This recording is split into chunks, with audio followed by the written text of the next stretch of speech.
Vou começar com uma pedrada, Ana. Oi. Pedrada dos estagiários, que a gente é assim.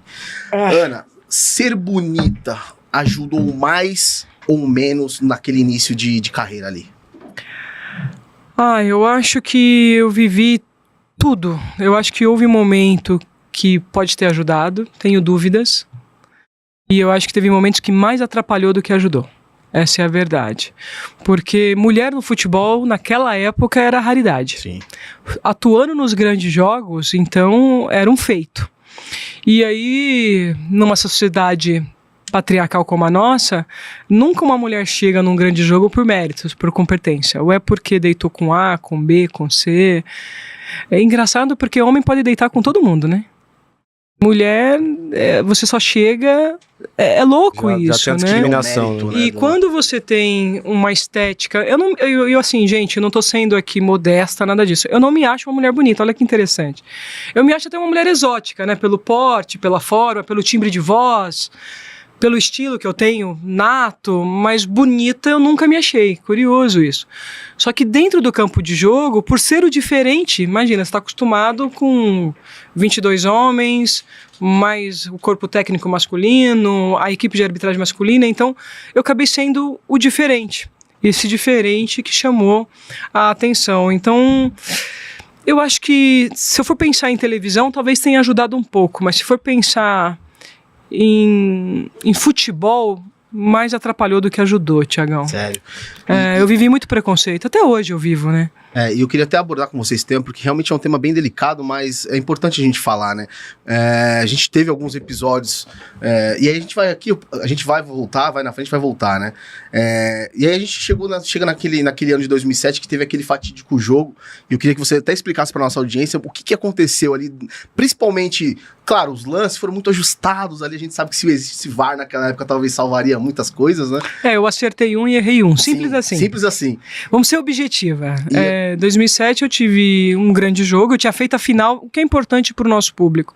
Porque eu vejo gente desqualificar, os haters entram nas minhas redes e difamam, e aí são meninos novos que eu falo, gente, esse garoto não era nem nascido. Não viu que nem sabe a história. Ele não viu o que eu vivi e tá me matando.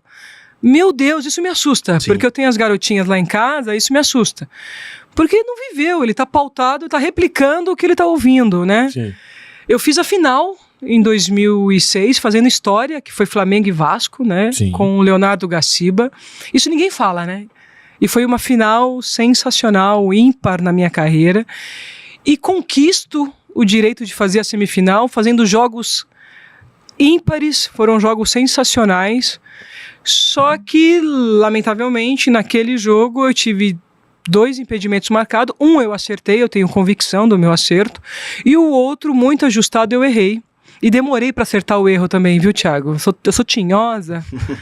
Demorou para eu admitir que eu tinha errado, porque ali no campo de jogo você trabalha com o recurso que você tem, com o seu aprendizado, com a sua visão, com a dinâmica do trabalho. Mas, de fato, eu errei em um e acertei no outro. E não foi isso que desclassificou a equipe. A equipe perdeu o primeiro jogo. Sim. E não conseguiu atingir os gols que precisava no segundo jogo.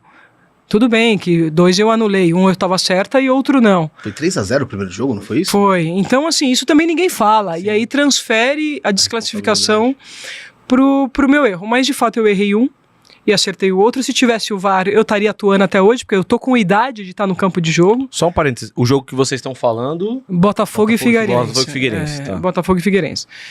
E foi um jogo que, assim, eu acho que o que mais marcou, além do equívoco, da polêmica, é que esse jogo, naquela época, a gente tá falando aqui, não tinha redes sociais. E esse jogo, ele ficou na mídia quase 8 meses. Sim, reverberou muito. Ele reverberou, não foi um mês, foram quase 8 meses. E assim, a imprensa sensacionalista me massacrando. E aí teve a declaração do dirigente que foi infeliz na sua fala, e aí dirigindo diretamente a questão da mulher, colocando em xeque a capacidade, credibilidade, caráter. pelo fato de ser mulher. Isso é um absurdo. Você não vai questionar o meu caráter, quem eu sou, a minha integridade, pelo meu gênero. Você pode até falar, acertou ou errou, mas uma coisa não tá... Não, e assim, Tiagão, diz o ditado, né? Você não coloca a mão no fogo por ninguém, eu coloco por mim. Sim. Eu sei quem eu sou, eu sei a filha que a dona Lu fez, Tô no futebol há mais de 30 anos, comecei com 14, 15. E vou dizer pra você, nunca me corrompi e jamais irei me corromper. Simples assim também. Você acha que por você ter sido mulher e você foi pioneira, né? É importante a gente dizer, no momento em que não só o futebol, tradicionalmente a gente sabe que o futebol é um ambiente machista, mas o mundo ali ainda, né? Hoje ainda é um pouco, mas assim, a gente tá conseguindo entender e realmente saber lidar com essas questões melhor agora, né? Pelo menos melhorou um pouco. Mas por você ser mulher, você acha que foi muito mais perseguida se fosse um sem árbitro dúvida. homem? Eu não vou muito longe, gente. Vamos pegar os dias de hoje. No meu caso, eu quero que a gente vamos pegar, contextualizar, pegar cenário. Eu era a primeira mulher que tinha ganhado notoriedade. Eu tinha transcedido, eu não tinha dimensão disso, tá? Eu só fui ter dimensão disso depois. Quando terminei minha faculdade, quando eu fui entender comunicação de massa, o que isso representa. Tô sendo muito honesta com vocês. Ali, quando a gente tá vivendo o dia a dia, você não tem a dimensão de quem você é. Sim. A única coisa que eu queria era ir bem no jogo, pra estar escalada no próximo, porque aquilo me fazia bem, não pela questão financeira, mas, como eu falei pra vocês, era minha válvula de escape. É onde eu era extremamente feliz. E sou até hoje. O homem tá no campo de futebol. É louco isso. Se tem um vício, campo de futebol, eu gosto. Mas vicia, viu? Eu gosto de treinamento. Quem tá no dia a dia, aquele cheirinho da grama, né? A grama, eu gosto de tocar na grama. Eu gosto de tocar Aquela na grama. atmosfera que envolve todo mundo. Rapaz, futebol, eu né? gosto. Eu lembro que quando eu conheci o No Camp, ou Camp Nou, que eu peguei na grama e cheirei, eu chorei. Então, assim, tamanha paixão que eu tenho por futebol. E eu, por ser mulher, pelos jogos que eu estava atuando, pela minha capacidade dentro do campo de jogo, de estar em jogos decisivos, de estar em jogos de clubes com grande representatividade no nosso país, eu transcendi, me tornei uma personalidade. Sim. E o meio da bola e o meio da arbitragem não estava preparado para isso. Foi muito disruptivo, né? árbitro ser estrela, né? Como que pode um árbitro se tornar uma personalidade? Como que pode um árbitro ter uma marca de... Eu fui a primeira árbitra a ser patrocinada por uma marca esportiva. Sim.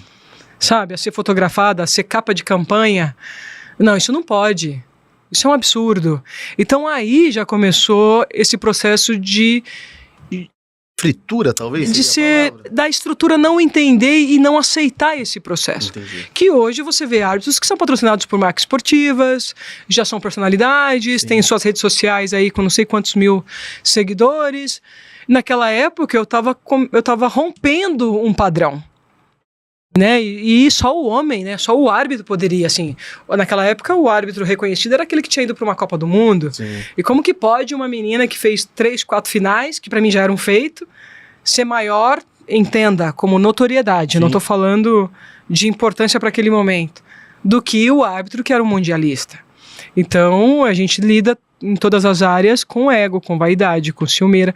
E eu vou falar pra vocês, eu incomodava também em dose dupla, porque eu fui entender isso agora com a minha coach, e eu brinco que eu tenho um hiperfoco, que assim, eu não tava preocupada se a pessoa tinha inveja, se não tinha, eu só queria estar escalada, eu só queria ir pro jogo e fazer meu trabalho. Se o árbitro tava feliz com eu tava na escala com ele ou não, pouco me importava. Eu queria assim, ó, amigão, eu tô aqui, vou te ajudar da melhor maneira possível.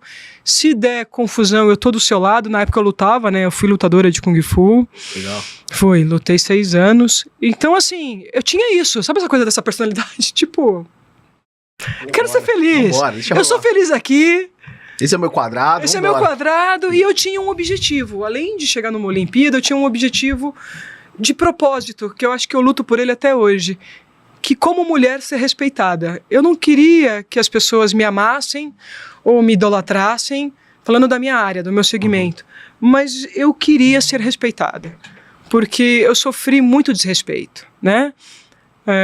E naquela época a gente tinha muito medo de denunciar. Acho que até hoje, porque eu recentemente fiz uma denúncia, já nesses novos tempos, de um assédio moral que foi simplesmente ignorado por uma das instituições da qual eu trabalhei. Então, para você ver como a gente ainda não tem força na fala, né?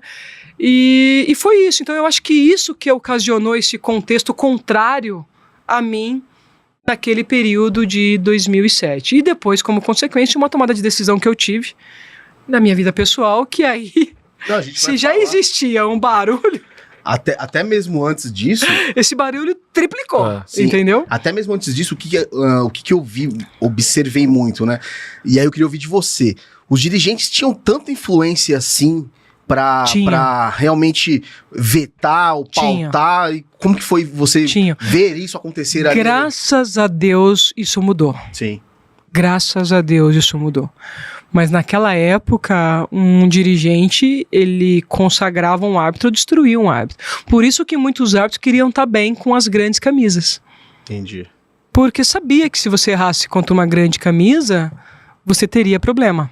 E eu já desde pequena nunca fui favorável a esse pensamento. Eu tinha que entrar no campo para fazer justiça. Sempre pensei assim.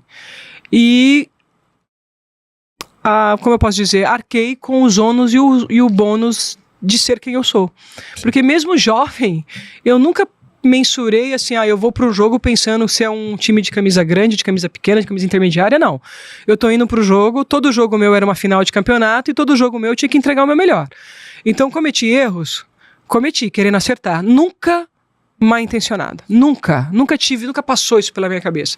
Tive grandes acertos, porque Deus me iluminou nesses grandes acertos. Eu fui uma das árbitros, isso ninguém fala, se você pegar os dados estatísticos, na minha época, eu fui a assistente que menos errou na história. Hoje a gente tem a Neuza, que eu fico com muito orgulho. Entre homens e mulheres, eu era a profissional que menos se equivocava. E que tinha a maior margem de acerto em erros milimétricos. Isso ninguém fala. Sem VAR. Sem VAR. Então, isso ninguém fala. As pessoas só apontam os nossos equívocos. E eu não tô falando isso pra me vangloriar, não. Porque pra mim, gente, e eu falo isso, e assim, com muita simplicidade, eu amo tanto o que eu faço, que pra mim é fácil. É fácil falar de futebol, é fácil estudar jogo, é fácil assistir o jogo ontem, assistir o jogo hoje, analisar a arbitragem. Era fácil pra mim bandeirar. Eu fazia aquilo com uma alegria, era diversão, sabe? Eu acredito muito quando você vai para um trabalho sério, sem esse peso nas costas, você sabe do nível da responsabilidade, você sabe da importância do que aquilo representa para todos que estão à volta, para os clubes, para os torcedores, para o seu dirigente, pela confiança que ele está depositando em você. E ser feliz. Porque a gente trabalha para estar ali dentro. Sim. Eu trabalhava e treinava em horários absurdos, porque eu vim de uma família que precisava da Ana Paula trabalhando também fora da arbitragem. Eu tinha 2, 3 empregos. E eu trabalhava para ser feliz. Então, quando eu pegava a escala, eu falava, é mais um, eu quero ser feliz ali dentro, entendeu? Então, eu desfrutava. Eu acho que um diferencial. Eu desfrutava cada jogo. Aproveitou a jornada, então. Aproveitei. Eu vivi intensamente cada viagem, cada jogo, cada balé, cada trançar de pernas. Foi mágico. Pô, é muito bacana. Ela fala com paixão, né, cara? Dá pra perceber que corre na veia, né? Sim, sim.